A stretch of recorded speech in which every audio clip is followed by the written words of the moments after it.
রাজনীতি নেতা বাজার বিশিষ্ট রাজনীতি নেতা।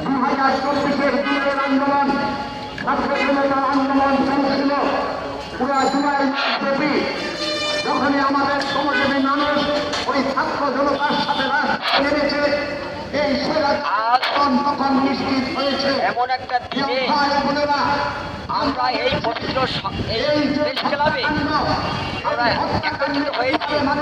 মনে হয় যেন আমরা মুক্ত বাতাসে আমরা হাসি, আমরা যেন একটা ঈদের দিন পেয়েছি।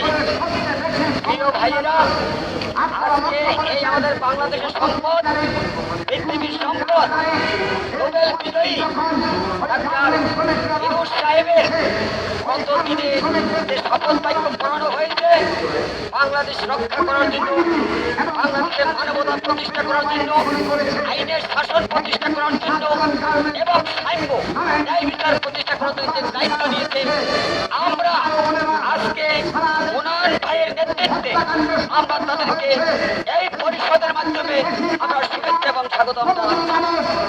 প্রিয় সাংবাদিক ভাইরা, প্রিয় বাংলাদেশি মানুষেরা, যারা রাজপথে নেমে এসেছিলেন এবং এই ছাত্র সমাজ রাজপথে নেমে আজকে প্রায় 996 জন ছাত্রকে হত্যা করা হয়েছে, 10,000-এর অধিক ছাত্রকে আহত করেছে।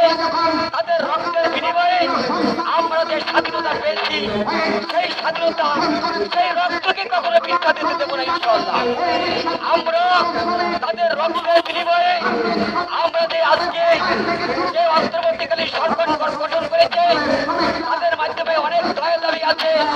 শেখ হাসিনার বাংলাদেশে আজকে যে হত্যা, যে নির্যাতন, যে খুন, যে চাঁদাবাজি, যে হত্যা করেছে, আমরা তাদেরকে যেখানে পালিয়ে থাকুক সেখান থেকে ধরে এনে বাংলার মাটিতে বিচারের ব্যবস্থা করবো ইনশাআল্লাহ। এই বলে